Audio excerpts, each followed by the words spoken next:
Halo teman-teman semua, di video kali ini saya akan mengobrol dengan seorang teman saya yang bernama Devina yang akan menceritakan tentang pengalamannya, bagaimana ia memutuskan menjadi wanita karir atau menjadi seorang ibu rumah tangga.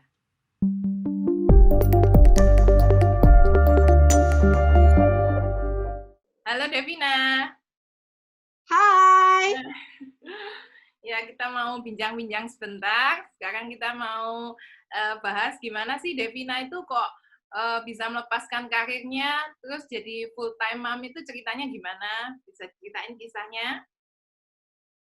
Oke, jadi hai Mam, saya Halo. semuanya. Aku Devina, mama dari 2 anak. Sekarang udah 2 anaknya, dari Arthur dan Sparga. Jadi, aku itu sebelum memutuskan untuk jadi full time mom, aku itu sempat kerja nih di salah satu anak perusahaannya Astra. Nah, di posisi yang lagi bagus-bagusnya, karir lagi meningkat, terus aku memutuskan untuk resign, itu rasanya sedih banget ya. Kayak ada sebagian jiwa itu pergi. Jadi, aku resign tahun 2017, pas hamilnya Arthur, anak pertama aku, kayak gitu. Terus udah gitu, kenapa aku resign, kenapa aku nggak kerja sambil ngurus anak. Jadi pertama itu pas aku 2016 akhir Desember, aku dapat surat nih dari kantor yang memutuskan aku untuk mutasi ke Palembang dari Surabaya. Di saat itu juga selang satu minggu dari aku tanda tangan dari perusahaan untuk setuju nih aku mau ke Palembang, ternyata aku hamil. Setelah 1,5 hampir 2 tahun aku menunggu untuk dapat anak, terus udah gitu tiba-tiba aku hamil. Jadi aku dikasih cobaan antara memilih pekerjaan untuk ngambil di Palembang atau aku stay di Surabaya untuk melanjutkan hamilku kayak gitu. Terus udah gitu ternyata, apa namanya, aku coba deh bismillah aja kita ke Palembang, aku tetap kerja sembari, aku hamil, menjalankan proses kehamilan itu. Terus udah gitu ternyata di Palembang tuh aku sendirian, aku nggak punya siapapun, saudara, keluarga, pokoknya aku bener-bener tuh mulai dari nol di Palembang, aku nggak punya siapa-siapa di sana.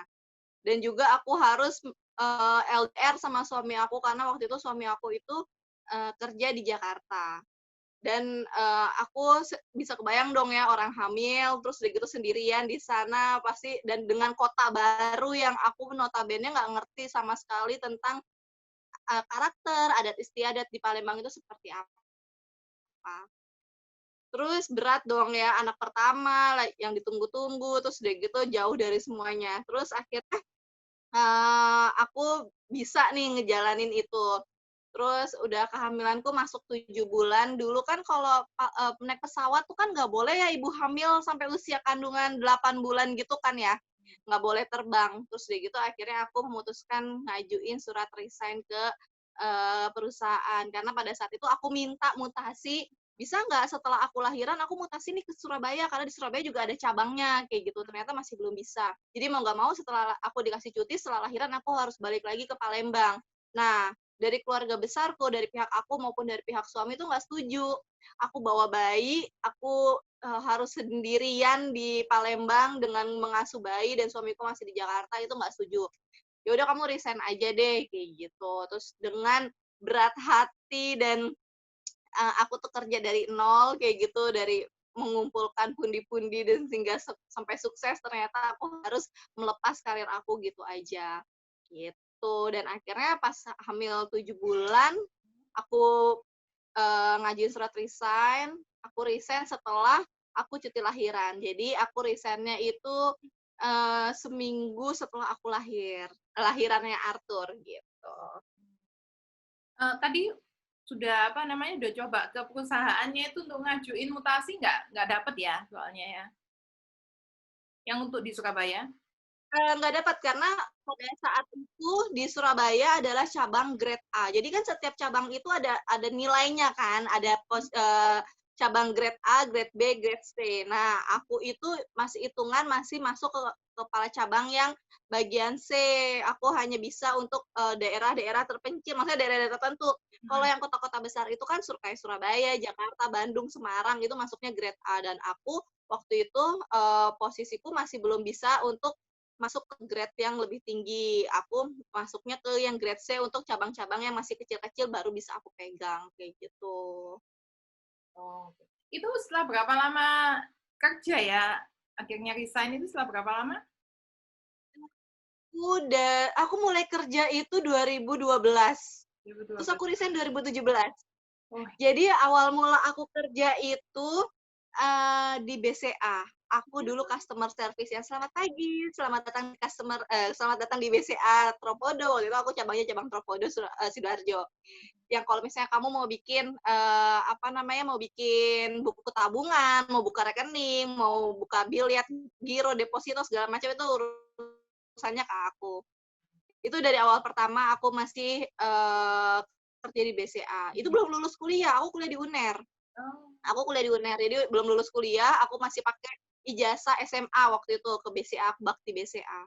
Terus cuma 1 tahun di BCA, aku resign, aku lanjutin kuliah karena suamiku ngajakin serius nih dulu nih waktu itu. Jadi kata dia, kamu kalau misalnya nggak lulus kuliah, aku nggak mau nikah loh sama kamu. Dia bilang gitu. Nah, aku udah panik dong ya, karena aku udah keenakan nyari uang gitu kan. Aku MC iya, aku dulu sempat magang di salah satu radio di Surabaya juga. Terus aku di BCA juga kayak gitu. Jadi udah keenakan nih megang uang, terus udah gitu kuliah aku ya udah gitu. Terus aku mikir, oh iya ya aku kuliah tuh mundur gitu kan. Sedangkan mama papaku tujuan aku datang ke Surabaya, aku kan asli Bogor. Tujuan aku ke Surabaya itu untuk kuliah kayak gitu kan. Nah, terus udah gitu akhirnya ya udah aku resign, terus aku lulus kuliah pada saat itu, terus aku ngelamar di salah satu perusahaan juga di Surabaya jadi outsource dulu gitu. Berawal dari outsource itu, nah terus naik jadi pegawai tetap segala macam gitu. Nah, untuk melepaskan apa ya istilahnya, melepaskan karirnya untuk full menjadi ibu rumah tangga itu kan suatu pilihan yang berat juga sih ya, termasuk ya.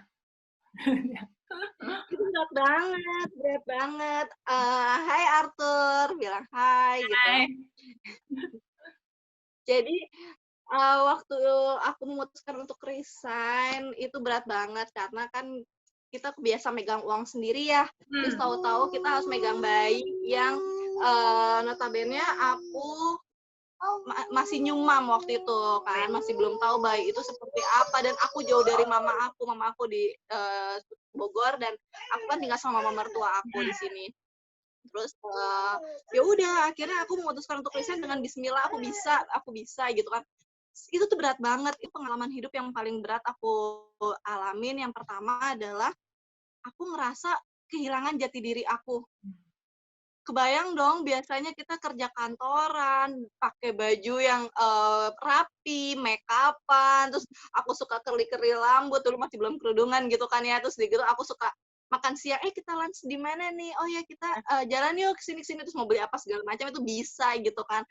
Terus tiba-tiba aku harus gendong bayi, dan aku dasteran kayak gitu loh di rumah aja. Itu benar-benar, sedangkan aku nge-scroll Instagram, ngeliat teman aku story lagi lunch di sini, di kafe ini, teman aku habis gini segala macam. Aku benar-benar stres waktu itu. Terus akhirnya kata suami aku, ya udah kamu bisa kok, kamu tetap produktif aja. Nah pada saat itu aku sempat ikut datang ke baby fair yang ada di Surabaya. Mungkin kamu juga datang waktu itu kan ya, kita ke Willow, terus aku kenalan sama teman-teman di sana, aku kenalan sama salah satu influencer di Surabaya juga.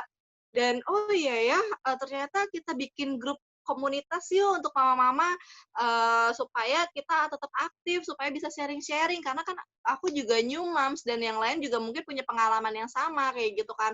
Ya udah akhirnya bikin komunitas namanya Mama Meetup itu, jadi tetap produktif. Nah selain dari Mama Meetup, aku juga nulis artikel biologis kayak gitu, aku nulis artikel, pokoknya gimana caranya aku tetap produktif, aku tetap bisa mengasuh anak aku dan aku tetap bisa, menjalankan passion aku. Karena passion aku adalah aku ketemu sama orang dan, bisa berkomunikasi dengan baik sama orang. Jadi kayak dulu kan aku kan customer relation. Hmm. Jadi customer relation itu kan kalau misalnya ketemu sama orang yang biasanya, nyapa, sapa gitu, terus tiba-tiba kita harus kayak dikurung di rumah, itu kan bener-bener bikin kita stres gitu. Hmm. Nah, seperti itu. Jadi, salah satu kiat aku, pada saat resign, hal terberat adalah yang pertama, ya aku nggak bisa ketemu sama teman-teman. Kedua, aku ngeliat scroll teman-teman aku kok pada enak ya bisa lunch segala macam, sedangkan aku nggak bisa, cuma di rumah aja.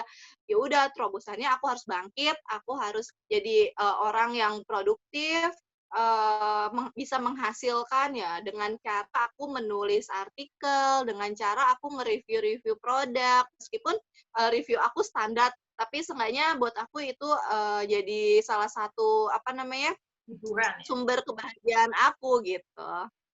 Oke. Deh. Jadi apa namanya, untuk memutuskan jadi full mom ya, full mom dengan ada istilahnya ya, diisi waktu luangnya dengan sesuai dengan passion-nya itu benar-benar bisa mengisi kekosongan yang selama rasakan selama bekerja itu. Oke. Jadi benar-benar aku harus tahu dulu nih passion aku apa. Oh ternyata sedangkan aku kan masak juga nggak bisa, jualan online juga nggak bisa, kayak gitu. Bakat aku bukan bukan entrepreneur gitu kan, tapi aku bisa untuk kayak untuk nulis nulis, sharing, nulis artikel kayak gitu kan. Terus kemarin juga aku sempat ngisi kelas online gitu, service, tentang service excellent kayak gitu. Untuk salah satu perusahaan di Jakarta, aku jadi pematerinya, ya alhamdulillah akhirnya ilmu-ilmu aku yang dulu-dulu di kantor aku kumpul-kumpulin, aku bantu untuk ngajar kayak gitu, melalui Zoom juga gitu kan. Jadi, ya dengan cara seperti itu aku bisa untuk menghasilkan meskipun menurut aku, kayaknya, bahagia juga ya bisa kumpul sama anak, tapi aku juga bisa ngejalanin peran aku, kayak gitu. Nah, pesan Devina apa ya buat perempuan yang sekarang sedang bimbang atau memilih menjadi antara memilih menjadi ibu rumah tangga atau wanita karir? Buat aku sebetulnya sah-sah aja sih kalian mau mau kerja ataupun kalian mau memilih jadi ibu rumah tangga untuk full time mom. Asalkan satu, kalian sesuai dengan, hati, lakukan semuanya dengan hati kalian gitu kan, jangan ada paksaan. Eee, ada plus minusnya kok jadi ibu rumah tangga ataupun jadi wanita karir.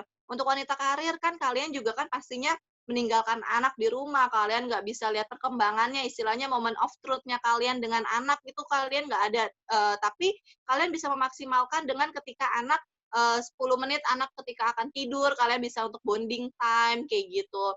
Meskipun kalian, sehari-hari nggak hadir, sepenuhnya untuk mereka gitu kan.